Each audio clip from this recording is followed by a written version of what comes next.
Assalamualaikum warahmatullahi wabarakatuh. Perkenalkan saya Laode Abrazak dengan nomor stambuk G2M1220007.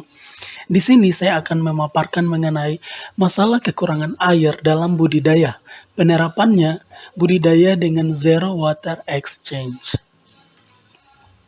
Latar belakang, budidaya adalah suatu proses kegiatan memanfaatkan serta mengembangkan sumber daya yang dilakukan oleh manusia. Kegiatan budidaya ini memanfaatkan modal, teknologi, tenaga, usaha, ataupun sumber daya lainnya yang dapat menghasilkan produk yang dapat memenuhi kebutuhan manusia. Kegiatan budidaya yang dimaksud adalah kegiatan pemeliharaan untuk memperbanyak atau reproduksi, menumbuhkan atau growth, serta meningkatkan mutu biota akuatik sehingga diperoleh keuntungan, menurut Effendi tahun 2004.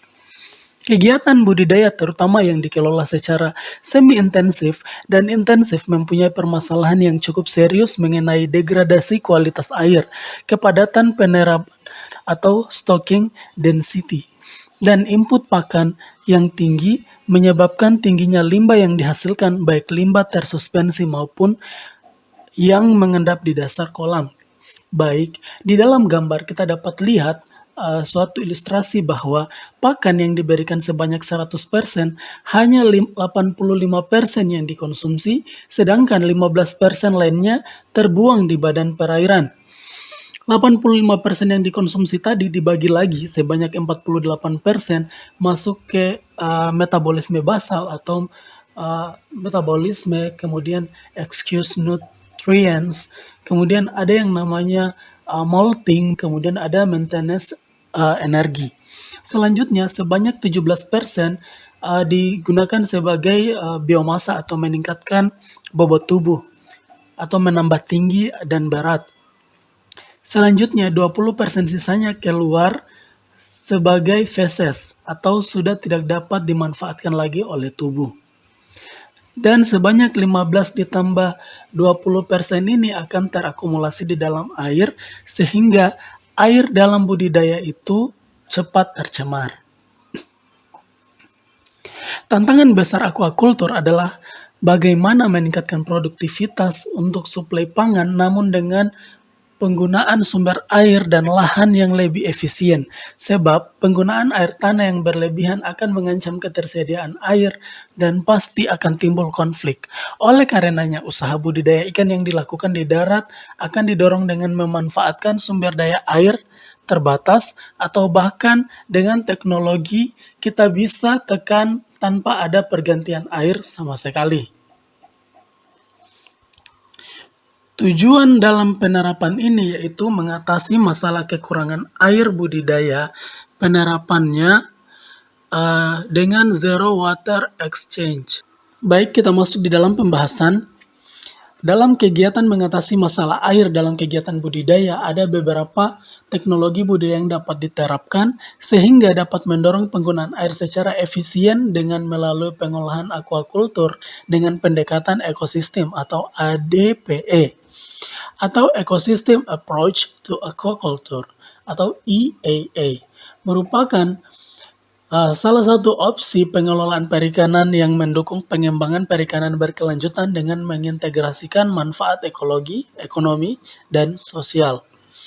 Inovasi teknologi tersebut antara lain yang pertama teknologi Recirculating Aquaculture System atau RAS.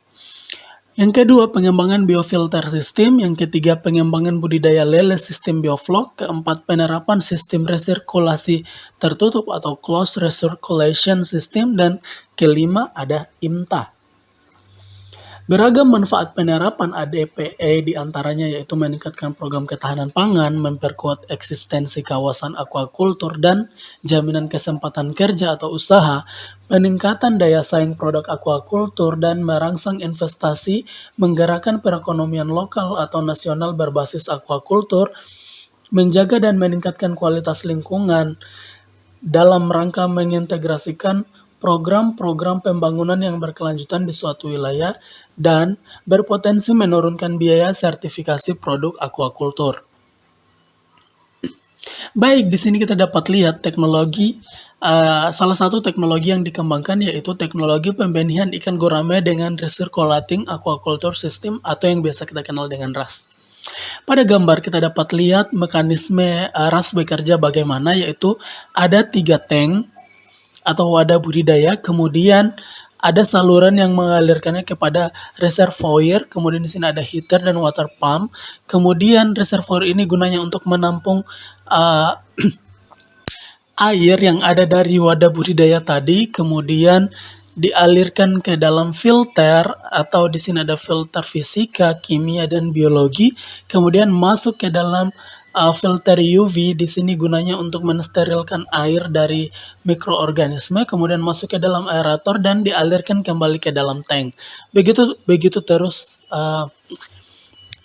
mekanisme pekerjaannya, dan air yang digunakan itu tanpa perlu ditambah dan mengalir seperti pada gambar. Selanjutnya, mengapa sistem resirkulasi menjadi penting? RAS adalah sistem produksi benih ikan dengan penggunaan air buangan dengan perlakuan secara mekanik dan biologi.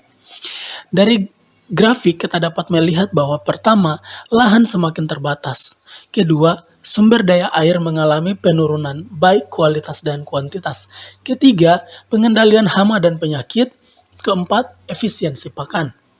Dengan RAS, kita dapat memperoleh keunggulan, di mana keunggulan dari RAS itu sendiri yaitu pertama, aman dari pencemaran yang terjadi di luar lingkungan perairan. Kedua, mudah dalam pemeliharaan dan stabilitas kualitas air lebih terjaga. Ketiga, kebutuhan ruang dan lahan relatif kecil dan dapat dilakukan sepanjang waktu. Keempat, penggunaan air lebih hemat. Kelima, fleksibel dalam penentuan lokasi budidaya. Keenam, sanitasi dan higienis lebih terjaga serta ramah lingkungan. Kemudian penerapan teknologi RAS. Di sini kita dapat melihat kooperasi dengan sistem konvensional, perbandingannya yaitu sistem resirkulasi mulai dari padat tebar per ekor per liternya itu dia ada sebanyak 28 ekor per liter, sedangkan sistem konvensional hanya sekitar 0,2. Selanjutnya, kelangsungan hidup di sini ada 95%, sedangkan sistem konvensional hanya 60%. Kemudian keseragaman, kita dapat memperoleh keseragaman ukuran itu sekitar 90%. Sedangkan di sistem konvensional hanya sebesar 80%. Selanjutnya, waktu pemeliharaan benih ukuran 2-4 cm yaitu hanya sekitar 30 hari atau 1 bulan, sedangkan di sistem konvensional sebanyak 50 hari, hampir mencapai 2 bulan. Selanjutnya, bioflok. Bioflok merupakan suatu teknik budidaya melalui rekayasa lingkungan yang mengandalkan suplai oksigen dan memanfaatkan mikroorganisme pada air kolam yang dapat meningkatkan nilai kecernaan pakan. Prinsip dasar bioflok adalah mengubah senyawa organik dan anorganik yang terdiri dari karbon, oksigen, hidrogen, dan nitrogen menjadi massa sludge berbentuk flok. Di sini pada gambar kita dapat lihat sarana dan prasarana dan keunggulan budidaya lele sistem bioflok. Baik, di sini dapat kita lihat bahwa pakan diberikan sebanyak 2-4 kali dalam sehari, kemudian benih pada tebar benih kisaran 600-1000 ekor per kubik. Probiotik aplikasi di air diberikan 2 kali sehari dan dicampur pakan 1 gram per kilogram. Sarana budidaya, pembudidaya bak bulat, instalasi, aerasi, inlet, dan outlet jaringan listrik. Keunggulan yang dapat kita peroleh yaitu mulai dari produktivitas. Produktivitas biofilter 3 kali lipat dibanding dengan metode konvensional. Masa budidaya selama 75-90 hari, hemat air dan lahan, hasil panen 280-560 kg per kolam, keuntungan lebih tinggi 4.000-6.000 kg. Ramah lingkungan. Selanjutnya, limbah. Limbah aquaponik dapat dimanfaatkan sebagai yumina dan bumina. Di mana yumina yaitu bertani sayuran dan ikan, yang kedua bumina yaitu bertani buah dan ikan. Sehingga di sini hampir tidak ada limbah yang dihasilkan dari kegiatan bioflok tersebut. Selanjutnya, sistem ini mampu menghemat penggunaan air hingga lebih 80%. Output limbah budidaya dapat dimanfaatkan untuk menghasilkan nilai tambah yakni diintegrasikan dengan sistem aquaponik. Sistem ini juga mampu menggenjot produktivitas ikan hingga 10 kali lipat dibanding konvensional. Selanjutnya ada aquaponik.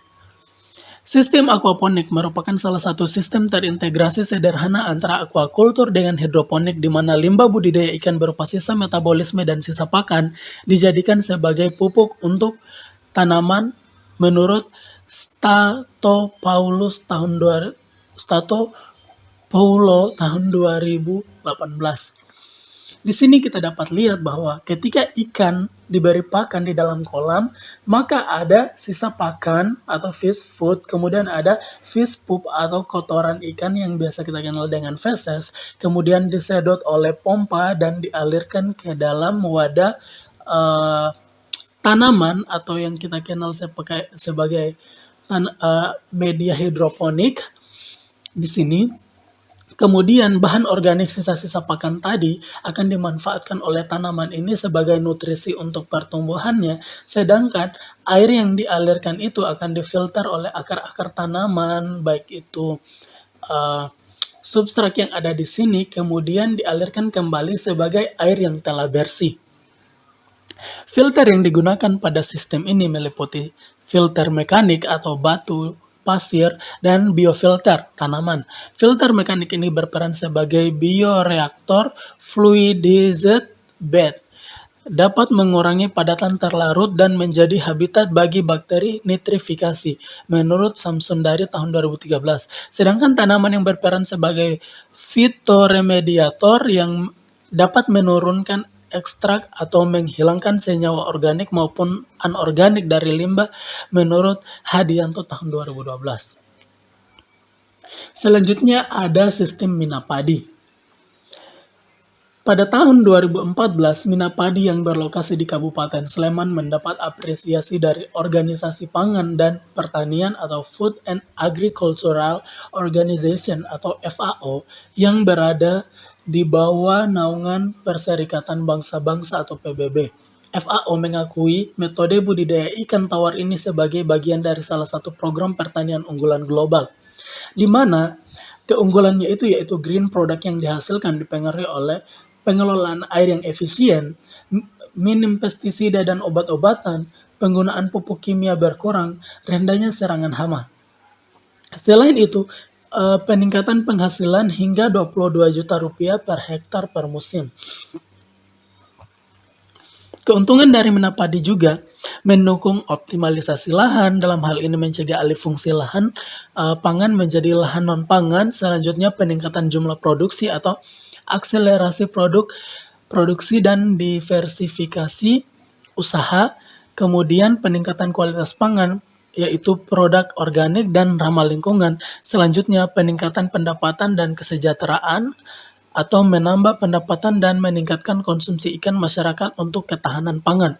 Selanjutnya, mencegah urbanisasi, menyerap tenaga kerja baru dan bersifat padat karya. Minapadi itu sendiri yaitu kegiatan menanam di sawah, menanam padi yang dilakukan beserta kegiatan pemeliharaan ikan. Jadi di sini kita bisa memperoleh keuntungan yaitu memanen hasil sawah yang berupa padi atau beras dan memanen ikan hasil budidaya kita yang biasa disebut dengan Minapadi. Selanjutnya ada sistem budidaya yaitu IMTA, Integrated Multi-Trophic Aquaculture atau Aquaculture Multi-Trophic Terpadu. IMTA adalah salah satu solusi yang mendorong pengelolaan lingkungan yang lebih baik sekaligus meningkatkan manfaat ekonomi bagi petani dan masyarakat. IMTA adalah cara berpikir yang berbeda tentang produksi nutrien akuatik yang didasarkan pada konsep daur ulang.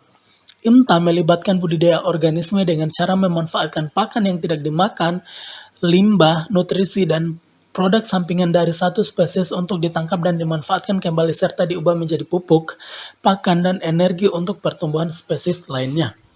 Baik, pada gambar kita dapat lihat bahwa di sini ada kegiatan budidaya ikan berupa karamba, di mana memanfaatkan tingkat trofik yang berada di bawahnya untuk memanfaatkan sisa pakan atau kotoran yang dihasilkan oleh ikan. Contoh kecilnya kita di sini bahwa ketika ikan kita beri makan, di situ akan ada sisa pakan atau feses yang tidak dapat dimanfaatkan lagi oleh ikan, kemudian akan dimanfaatkan oleh teripang, baik itu rumput laut, untuk memanfaatkan sisa-sisa organisme itu, atau biasa kita kenal sebagai organisme yang memanfaatkan deposit sebagai makanannya, atau yang dikenal sebagai deposit feeder.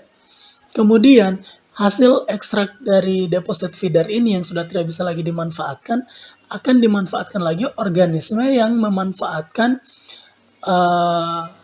sisa-sisa bahan organik tersebut dengan cara difilter, yaitu organisme yang bisa kita kenal dengan filter feeder atau memakan bahan organik dengan cara menfilter air laut. Kemudian, sisa-sisa nutrisi atau bahan organik yang memang betul-betul ukurannya sangat kecil dan sudah tidak bisa dimanfaatkan lagi oleh kerang-kerang, maka akan dimanfaatkan oleh rumput laut sebagai nutrisinya untuk tumbuh dan berkembang melalui proses fotosintesis. Selain itu, kegiatan IMTA juga ini akan memperkaya sumber daya perairan di situ. Di sini kita bisa lihat bahwa biodiversity di perairan tersebut sudah sangat kaya. Kita bisa lihat di sini ada ikan-ikan yang datang ikut makan juga. Kemudian di sini banyak ada tanaman-tanaman air, ada lobster, ada ikan-ikan yang berada di tingkat trofik